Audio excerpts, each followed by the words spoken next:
Bonsoir, pour ceux qui ne connaissent pas James et la pêche géante, je vais tenter de résumer tout le film en 10 phrases. 1. Un jeune garçon sur la plage promet à ses parents de se rendre à l'Empire State Building. 2. Un rhinocéros bouffe ses parents, sauf qu'on ne sait pas comment ni pourquoi. 3. Le jeune garçon est confié à ses tantes très moches, qui le tuent à la tâche.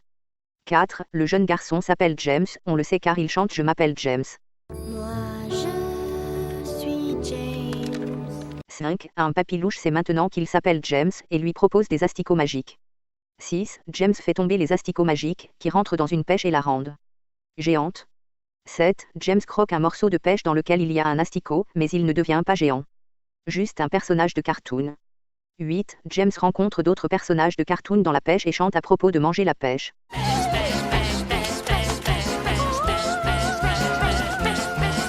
9. Tout le film se résume à conduire la pêche à l'Empire State Building.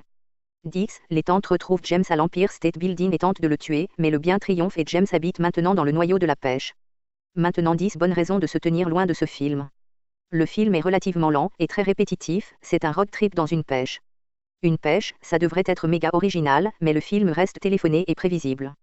Les chansons ne servent à rien, elles ne font qu'expliquer des trucs que l'on voit à l'écran. J'ai l'impression qu'on nous prend pour des cons.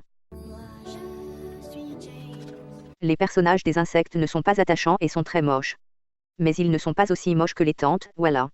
Ça devrait être interdit d'avoir une tronche pareille. Elles se nomment Tante Éponge et Tante Piquette. Tu m'étonnes qu'elles sont devenues laides et aigries avec des noms pareils. On voit un coq se faire exploser lorsque la pêche roule en mode Indiana Jones. Paye ton trauma. On voit un mille-pattes se faire écarteler par Jack Skellington. Oui, Jack est dans ce film puisque le réalisateur est le même que celui de l'étrange Noël de Monsieur Jack. C'est cool, mais ça reste une scène d'écartèlement.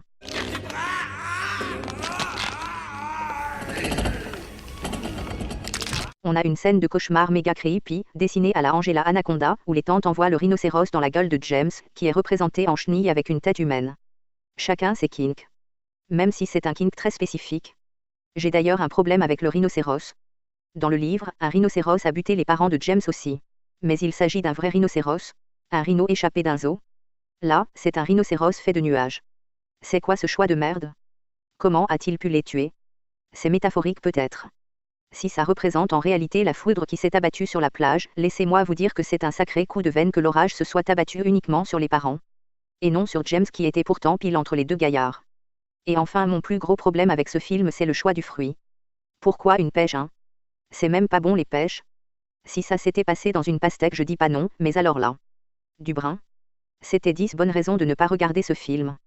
Mais comme vous êtes un peu chiant, je sais que vous allez foncer le voir par curiosité malsaine. Bonne soirée et bon visionnage.